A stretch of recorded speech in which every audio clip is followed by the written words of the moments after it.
BA first year political science के students, आज हम फर्स्ट पेपर की फर्स्ट यूनिट का जो टॉपिक पढ़ने जा रहे हैं वो है राजनीति विज्ञान का विषय क्षेत्र, यानी कि स्कोप ऑफ पॉलिटिकल साइंस।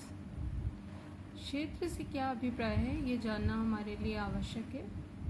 क्षेत्र से यहाँ अभिप्राय है कि राजनीति विज्ञान के अध्ययन की विषय वस्तु क्या है, या इस विषय में हम किन किन बातों का अध्ययन करते हैं, इसकी अध्ययन सामग्री क्या है, या राजनीति विज्ञान में किन किन बातों का अध्ययन किया जाता है।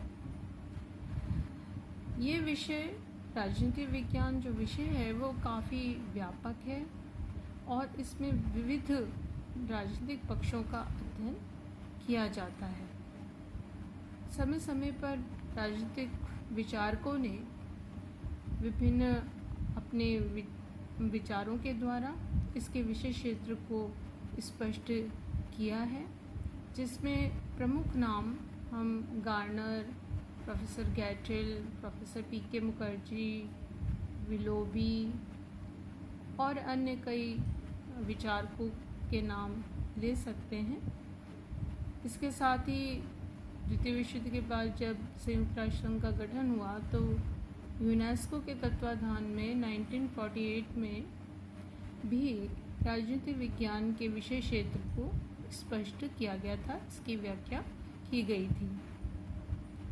यदि हम गार्नर के अनुसार राजनीति विज्ञान के विषय क्षेत्र को देखें तो उन्होंने 3 चीज़ों को स्पष्ट किया है। एक तो उन्होंने कहा है कि राज्य की प्रकृति और उत्पत्ति की खोज के सिद्धांतों को हम इसमें पढ़ते हैं। दूसरा, गार्नर कहते हैं कि इसमें हम राजनीतिक संस्थाओं के स्वरूप, उनके इतिहास और उनके विविध जो रूप हैं उनको हम इसमें अध्ययन करते हैं। और तीसरा, गार्नर ये कहते हैं कि हम इसमें राजनीतिक विकास के नियमों का भी अध्ययन करते हैं। इसी प्रकार गैटल ने भी राजनीति विज्ञान की 3 प्रमुख बातों पर जोर दिया। पहला, वो ये कहते हैं कि राजनीतिक विज्ञान में हम राज्य की उत्पत्ति, राजनीतिक संस्थाओं और सिद्धांतों के विकास का अध्ययन करते हैं। दूसरा, वो ये कहते हैं कि इस राजनीतिक विज्ञान में हम राजनीतिक संस्थाओं और इसमें जो विद्यमान जो भी सिद्धांत हैं उनका हम अध्ययन करते हैं।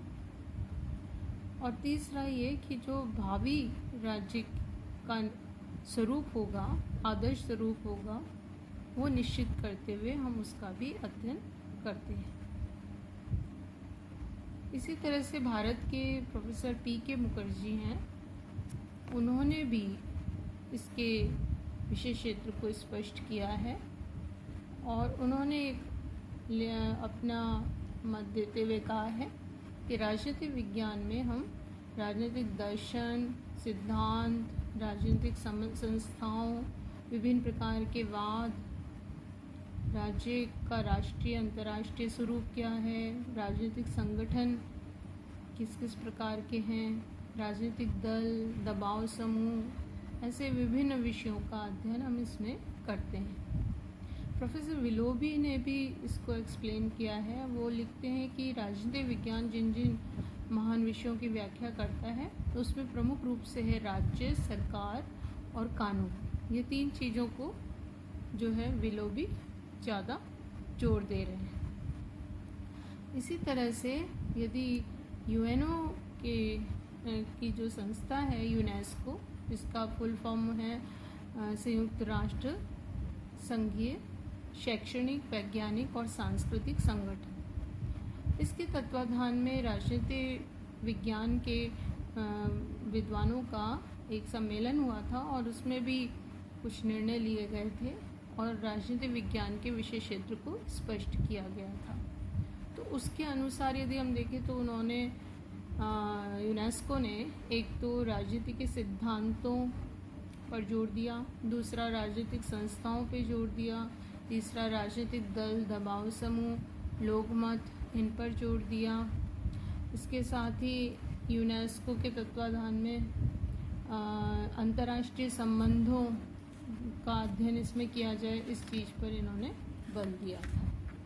तो अलग अलग विचारकों और संस्थाओं की जो मत है और राय है वो हम अलग अलग रूपों में देख सकते हैं। तो यदि कुल मिलाकर इन विभिन्न विचारकों के अनुसार राजनीति विज्ञान के विषय क्षेत्र को देखें तो कुछ बिंदुओं के आधार पर हम इसके विषय क्षेत्र को स्पष्ट कर सकते हैं। एक एक करके हम एक एक पॉइंट देखेंगे। जैसे पहला हम देखेंगे मानव का अध्ययन। राजनीति विज्ञान क्योंकि एक समाज से जुड़ा हुआ विषय है, राज्य से जुड़ा हुआ विषय है, जिसका निर्माण मानव के द्वारा ही किया गया है, इसलिए हमारे लिए आवश्यक हो जाता है कि राज्य में, सरकार में मानवीय व्यवहार, मानवीय क्रियाकलाप क्या हैं, राजनीतिक उसकी कार्य क्या हैं, ये हमारे लिए जानना आवश्यक तो होता है। इसलिए नागरिकों का, नागरिक समाज का अध्ययन इससे जुड़ा हुआ है और व्यक्ति के जो भी क्रियाकलाप हैं, चाहे वो अधिकार के रूप में हो, कर्तव्यों के रूप में हो, व्यक्ति व्यक्ति संबंध हो, व्यक्ति राज्य संबंध हो, इन विभिन्न विषयों का हम अध्ययन राजनीति विज्ञान में करते हैं। आधुनिक दृष्टिकोण के अनुसार तो मानव के जो राजनीतिक व्यवहार है उसका अध्ययन होने लगा है, यथार्थवादी अध्ययन होने लगा है, क्योंकि जब तक मानव को जोड़कर इस विषय को न पढ़ा जाए ये विषय स्पष्ट नहीं किया जा सकता। दूसरा जो राजनीतिक विज्ञान का विषय क्षेत्र है वो बिंदु है, हम इसमें राज्य का अध्ययन करते हैं। राज्य नामक संस्था हमारे विषय से जुड़ी हुई है। अरस्तु जो कि प्राचीन यूनानी राजनीतिक विचारक हुए हैं, उन्होंने भी लिखा है कि राज्य की उत्पत्ति जीवन के लिए हुई, यानी मानव को सुरक्षा देने के लिए, और आज भी राज्य कायम है वो इसलिए क्योंकि वो सद्जीवन के लिए उसका अस्तित्व बना हुआ है। सद्जीवन मतलब एक अच्छा आदर्श नैतिक जीवन व्यक्ति पा सके, और इसके लिए राज्य आज भी अस्तित्व में है। तो हम राजनीति विज्ञान में राज्य का अध्ययन करते हैं, राज्य नामक संस्था का अध्ययन करते हैं, जो एक अमूर्त रूप में है, लेकिन राज्य जो है वो एक महत्वपूर्ण विषय का केंद्र बिंदु है। राज्य कैसा रहा है और राज्य कैसा होना चाहिए, इस तरह की विचारधाराएं प्राचीन काल से आधुनिक समय तक विभिन्न विचारकों के द्वारा दी जाती रही हैं, इस पर अध्ययन किया जाता रहा है। बेसिकली हम राज्य के अध्ययन को 3 आधारों पर अध्ययन कर सकते हैं कि प्राचीन काल में राज्य की स्थिति क्या थी, मध्यकाल में कैसी थी, और वर्तमान काल में राज्य की स्थिति कैसी है, और भविष्य में राज्य जो है वो किस तरह का हो सकता है। जो प्राचीन काल का अगर हम राज्य का अध्ययन देखें तो उसमें हमारे विषय में जिन बातों का अध्ययन किया जाता है वो ये कि यूनानी नगर राज्यों को हम इसमें देखते हैं कि यूनान में छोटे छोटे नगर राज्य थे और उनकी व्यवस्था किस प्रकार की रही, उनसे संबंधित विभिन्न विचारकों ने अपने क्या विचार दिए हैं। प्लेटो और अरस्तु जैसे विचारकों को भी हम इसमें पढ़ते हैं हमारे विषय में। इसी तरह से यदि हम भारत में देखें तो प्राचीन काल में नगर राज्यों जैसे ही कुछ राज्य हमारे देश में भी थे, जिसमें कुछ प्रमुख नाम वज्जी संघ, अंधक वर्षणी संघ लिए जा सकते हैं। तो हम प्राचीन काल की राज्य की जो स्थिति है उसको पढ़ते हैं।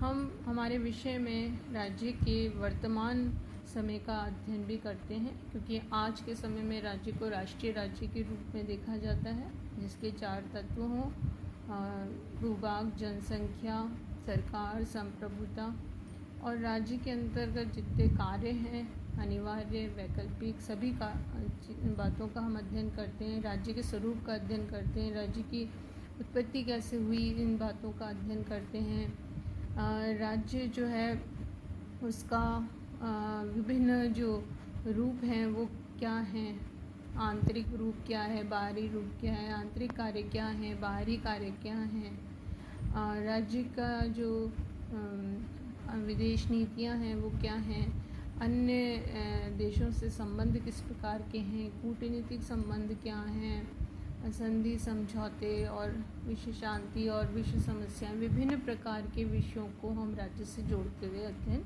करते हैं। हमारे विषय में हम राज्य के भविष्य का, भावी स्थिति क्या होगी राज्य की, ये भी पढ़ते हैं। और उसमें हम एक कल्पना ये की जाती है कि भविष्य में ऐसा राज्य होगा जो कि एक विश्व संघ के रूप में होगा और संपूर्ण विश्व संघ होगा।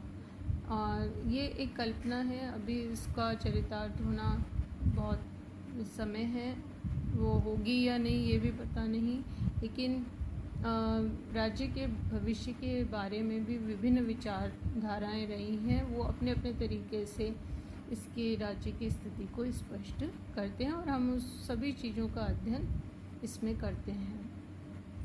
भविष्य में लोकतांत्रिक जो आज व्यवस्था है वो कैसी होंगी, लोक कल्याणकारी राज्य बना रहेगा या इसमें परिवर्तन होगा, विश्व में क्या स्थिति होगी, तो ये सभी चीज़ें इससे जुड़ी हुई हैं। इसके साथ ही नेक्स्ट पॉइंट है सरकार का, हम इसमें अध्ययन करते हैं। यदि राज्य एक अमूर्त संस्था है तो उसकी मूर्त रूप है सरकार, गवर्नमेंट, और सरकार का अध्ययन हमारे विषय से जुड़ा हुआ अध्ययन है, प्रमुख रूप से बिंदु है जिस पर हम अध्ययन करते रहे हैं प्राचीन से वर्तमान और आने वाले समय भावी अध्ययन, तीनों ही इसमें जुड़े हुए हैं। सरकार क्या है, सरकार के उद्देश्य क्या हैं, सरकार के विभिन्न रूप क्या हैं, सरकार के कार्य क्या हैं, सरकार के विविध अंग कौन कौन से हैं और वो क्या क्या काम करते हैं, उस पर आधारित जो सरकार के अंग हैं उनमें घनिष्ठ संबंध है या नहीं है, पृथक्करण है, तो इस आधार पर संसदीय और अध्यक्षात्मक विभिन्न प्रकार की शासन प्रणालियों को हम इसमें पढ़ते हैं और उनके कार्य क्या हैं, उनका गठन कैसे होता है।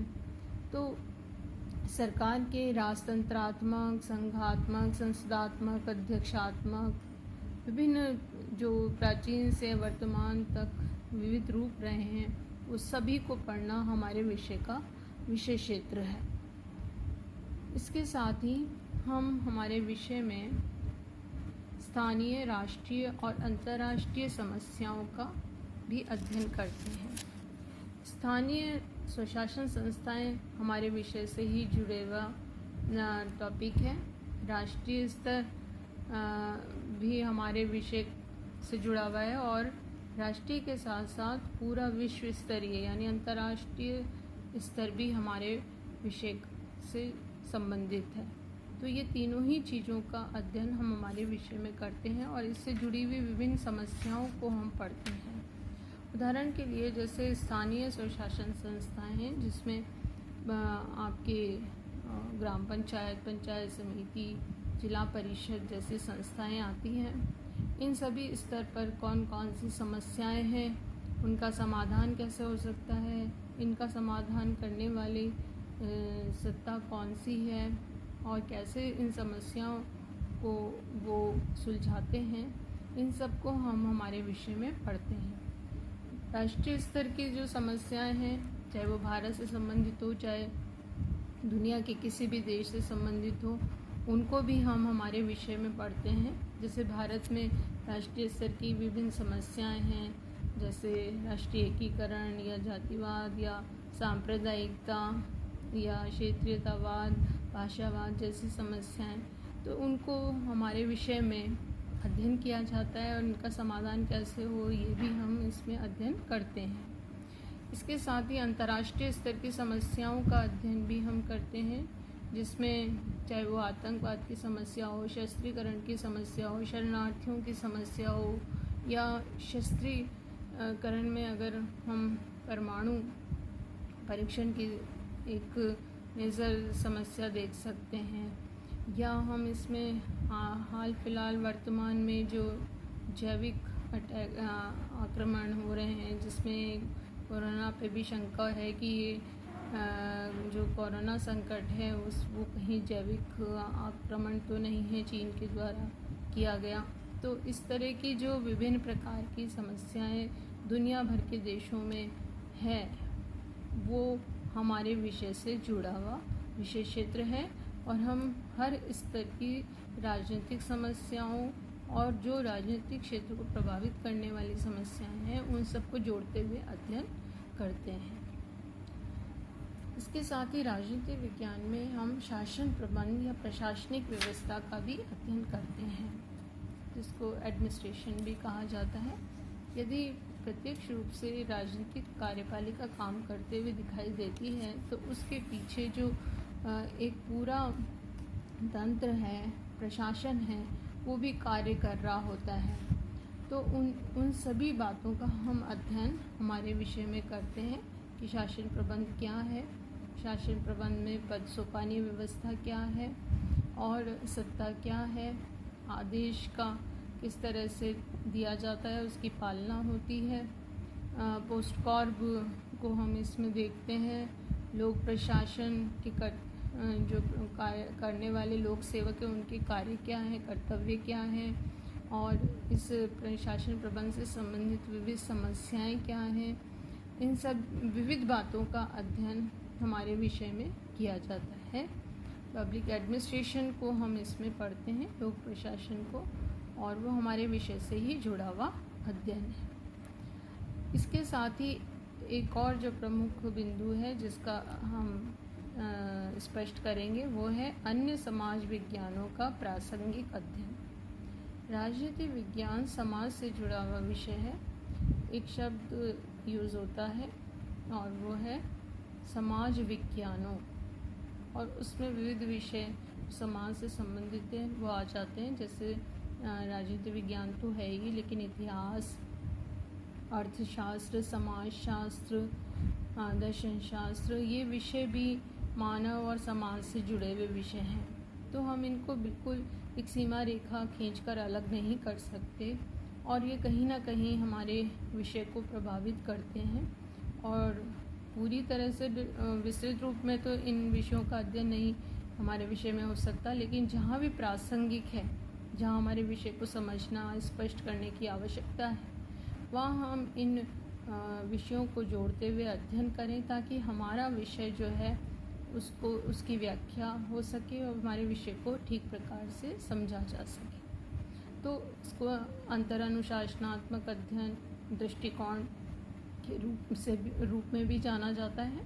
तो अन्य समाज विज्ञानों का भी हम हमारे विषय में प्रासंगिक अध्ययन करते हैं। एक और जो प्रमुख बिंदु है वो है राजनीतिक दल और दबाव गुटों का अध्ययन। राजनीतिक विज्ञान में हम जो राजनीतिक दल हैं विविध प्रकार के, उनका अध्ययन करते हैं। चाहे वो भारत के राजनीतिक दल हों, चाहे दुनिया के अन्य देशों के राजनीतिक दल हों, सभी हमारे विषय से जुड़े हुए अध्ययन के विषय क्षेत्र में आते हैं। और इसमें हम ये देखते हैं कि राजनीतिक दल क्या होते हैं, राजनीतिक दलों का उद्देश्य क्या होता है, राजनीतिक दलों के काम क्या होते हैं, स्थानीय जो राजनीतिक दल हैं, क्षेत्रीय राजनीतिक दल हैं, वो क्या होते हैं, राष्ट्रीय स्तर के राजनीतिक दल क्या होते हैं, और राजनीतिक दल जो है वो किस तरह से चुनाव में अपनी भूमिका अदा करते हैं। राजनीतिक दलों के साथ ही हम हमारे विषय में दबाव गुटों, लॉबीज, हित समूहों, इनका भी अध्ययन करते हैं। दबाव गुट राजनीतिक दलों से किस तरह से फ़र्क है, अंतर है इन दोनों में, और इनकी क्या भूमिका होती है राजनीतिक व्यवस्था में, ये सब चीज़ों का अध्ययन भी हमारे विषय का विषय क्षेत्र है। तो इन दोनों में अंतर भी किया जाता है, इनको स्पष्ट भी किया जाता है, और इनकी जो भूमिका है, इनके कार्य हैं, उनको भी हम हमारे विषय में अध्ययन करते हैं। जैसे उदाहरण के लिए राजनीतिक दलों का उद्देश्य सरकार बनाना है, लेकिन दबाव गुटों का उद्देश्य सरकार बनाना नहीं होता। ये किसी भी देश की व्यवस्थापिका पे इस चीज़ के लिए दबाव डालते हैं कि उनके अनुसार जो हित हैं उनके अनुसार कानून बन सके। तो ये एक तरह से प्रेशर ग्रुप्स हैं जो कि दबाव के आधार पर अपने हितों की पूर्ति कराते हैं। इसके बाद नेक्स्ट हम देखेंगे कि राजनीतिक विज्ञान के विशेष क्षेत्र में वो है राजनीतिक विचारों का इतिहास और विविध विचारधाराओं का हम इसमें अध्ययन करते हैं। राजनीतिक विज्ञान में बहुत सारे राजनीतिक विचारक हुए हैं, चाहे भारत में हो, चाहे दूसरे देशों में हो, चाहे प्राचीन काल के हों, चाहे मध्यकाल के हों या आधुनिक समय के हों। ये सारा हमारे राजनीतिक विचारों का इतिहास देखा जा सकता है। तो ये एक लंबा इतिहास है और इसकी विषय सामग्री भी बहुत व्यापक है और इन सब चीज़ों का अध्ययन भी हमारे विषय में होता है। तो इसमें हम पाश्चात्य राजनीतिक विचारकों में प्लेटो, अरस्तु जैसे विचारकों को पढ़ते हैं। भारत में मनु, कौटिल्य, शुक्र जैसे विचारक हुए हैं। मध्य युग में हम देखें तो भारत में दयानंद सरस्वती, विवेकानंद जैसे विचारक हुए। तो पाश्चात्य देशों में मैकियावली, एक्विनास जैसे विचारकों का अध्ययन किया जाता है और भी बहुत से विचारक हुए हैं। आधुनिक समय में यदि भारत में देखें तो गांधी, जयप्रकाश नारायण, पंडित नेहरू की विचारधाराओं को पढ़ा जाता है। तो अगर हम पाश्चात्य दृष्टिकोण से देखें तो रॉल्स और कैटलीन, लॉसवेल, ईस्टर्न जैसे प्रमुख विचारक हुए, जिन्होंने कि अपनी पुस्तकों में विभिन्न विचारधाराओं को प्रतिपादित किया और उनको भी हम अध्ययन करते हैं। हमारे विषय में विभिन्न प्रकार की विचारधाराओं का अध्ययन किया जाता है, जैसे व्यक्तिवाद, समाजवाद, साम्यवाद, अराजकतावाद, मार्क्सवाद, ऐसे बहुत सी पूंजीवाद जैसी विचारधाराएं हुई हैं जो सभी हमारे विषय से जुड़ी हुई हैं और हम सभी प्रकार की विचारधाराओं को भी हमारे विषय में पढ़ते हैं, इनकी व्याख्या करते हैं, इनका विश्लेषण करते हैं और एक निश्चित निष्कर्ष तक पहुंचने का प्रयास भी करते हैं। नेक्स्ट जो हमारे विषय का विषय क्षेत्र देखा जा सकता है वो है अंतर्राष्ट्रीय कानूनों का अध्ययन, अंतर्राष्ट्रीय संबंध और राजनीति और अंतर्राष्ट्रीय संगठनों का अध्ययन। हमारा विषय केवल स्थानीय राष्ट्रीय स्तर तक सीमित नहीं है, बल्कि ये पूरे अंतर्राष्ट्रीय स्तर का भी विषय है, जिसमें एक देश से दूसरे देश का किस तरह का संबंध निर्धारित हो, उसके लिए अंतर्राष्ट्रीय कानूनों की व्यवस्था यूएनओ के द्वारा भी की गई है और उन सब विविध कानूनों के बारे में विशद व्याख्या हम करते हैं। एमए में एक पेपर के रूप में ही हम इसको पढ़ते हैं। हमारे विषय में हम अंतर्राष्ट्रीय संबंधों का अध्ययन करते हैं। जैसे आप बीए थर्ड ईयर में अंतर्राष्ट्रीय संबंध पूरा एक पेपर ही पढ़ेंगे, जिसमें शीत युद्ध, गुटनिरपेक्षता, निशस्त्रीकरण, विभिन्न अंतर्राष्ट्रीय संगठन और विदेश नीतियाँ, ऐसे विभिन्न प्रकार के बिंदुओं को, टॉपिक्स को हम अंतर्राष्ट्रीय संबंधों के अंतर्गत पढ़ते हैं। अंतर्राष्ट्रीय राजनीति भी उससे जुड़ा हुआ है और इसमें भी हम विविध देशों की विदेश नीतियों को और एक देश का दूसरे देश के साथ किस तरह का वैदेशिक संबंध हैं, वह कैसे उसके निर्धारक तत्व हैं, उद्देश्य हैं जिस पर काम होता है, इस राजनीतिक अंतर्राष्ट्रीय राजनीति का परिदृश्य कैसे बदलता रहता है, ये विविध बातों का अध्ययन हम हमारे विषय में करते हैं। इसके साथ ही कई अंतर्राष्ट्रीय संगठनों का अध्ययन हमारे विषय में किया जाता है, जैसे यूएनओ है या गुटनिरपेक्ष संगठन है। इसके अलावा जो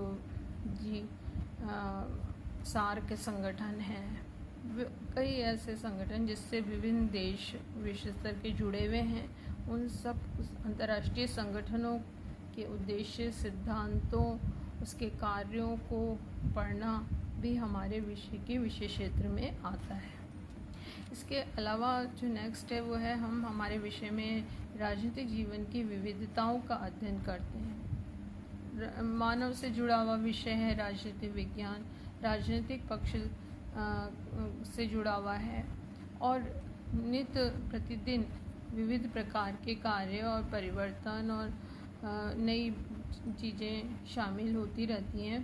तो राजनीतिक जीवन की जो विविधताएं हैं, जो नए जो भी घटनाक्रम हैं, उन सबको जोड़ते हुए भी हम हमारे विषय में अध्ययन करते रहते हैं।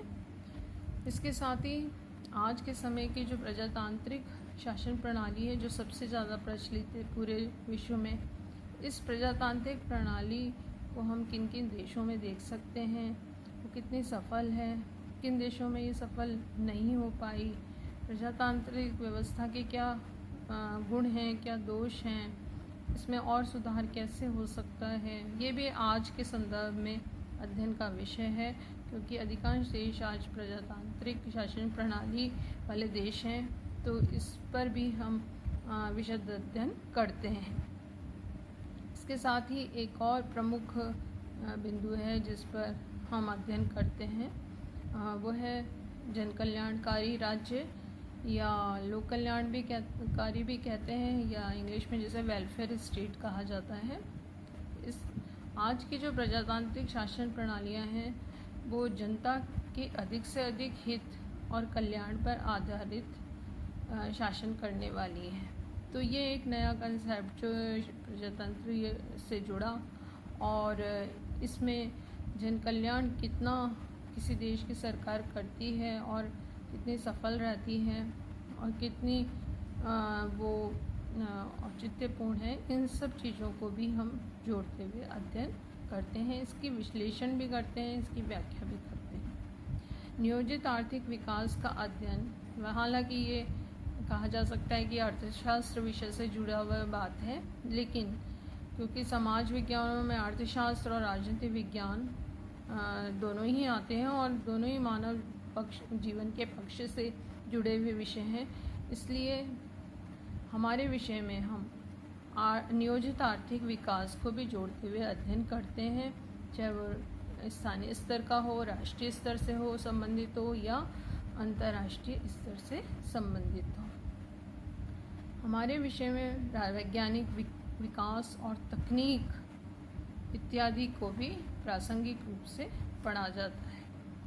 राजनीतिक विज्ञान वैसे कोई साइंस, प्योर साइंस से जुड़ा हुआ नहीं है विषय, लेकिन जहाँ भी दुनिया भर में वैज्ञानिक विकास हो रहे हैं और उसकी वजह से राजनीतिक क्षेत्र पर जो प्रभाव पड़ रहा है, विभिन्न देशों की जो पॉलिसीज़ बनती हैं, चेंज होती हैं और किस तरह से तकनीक से पूरी दुनिया एक हुई है और दुनिया के एक देश दूसरे देश को प्रभावित करते हैं, तो ये विज्ञान और तकनीक का जो विषय है, जहाँ प्रासंगिक होता है, जहाँ ज़रूरी है, वहाँ हम इसको जोड़ते हुए अध्ययन करते हैं और उससे विभिन्न देशों के राजनीतिक संबंधों, कूटनीतिक संबंधों पर क्या प्रभाव पड़ता है इत्यादि बातों का भी हम इसमें अध्ययन करते हैं। जैसे फॉर एग्ज़ाम्पल कि परमाणु जो आविष्कार हैं वो एक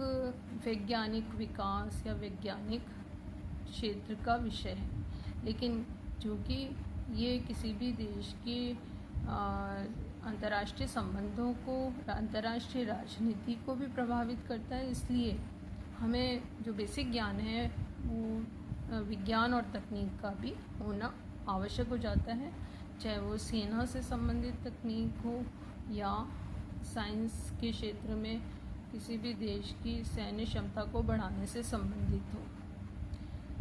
राजनीतिक विज्ञान का विषय क्षेत्र निरंतर व्यापक होता जा रहा है और हर दिन प्रतिदिन कोई ना कोई नई जो घटना है, नई प्रवृत्तियां हैं, वो उत्पन्न होती रहती हैं। तो हमारे विषय में हम नवीन प्रवृत्तियों का जो हमें हर वक्त निरंतर घटित हो रही हैं, उन सब का भी हम इसमें अध्ययन करते हैं। जैसे फॉर एग्ज़ाम्पल यदि आज के संदर्भ में हम देखें तो जो अमेरिकी चीन संबंध है, भारत चीन संबंध है, इनमें पहले क्या स्थिति थी और आज क्या स्थिति में परिवर्तन आया है, ये सब पढ़ना हमारे विषय से संबंधित है और ये हमारे विषय का विषय क्षेत्र है।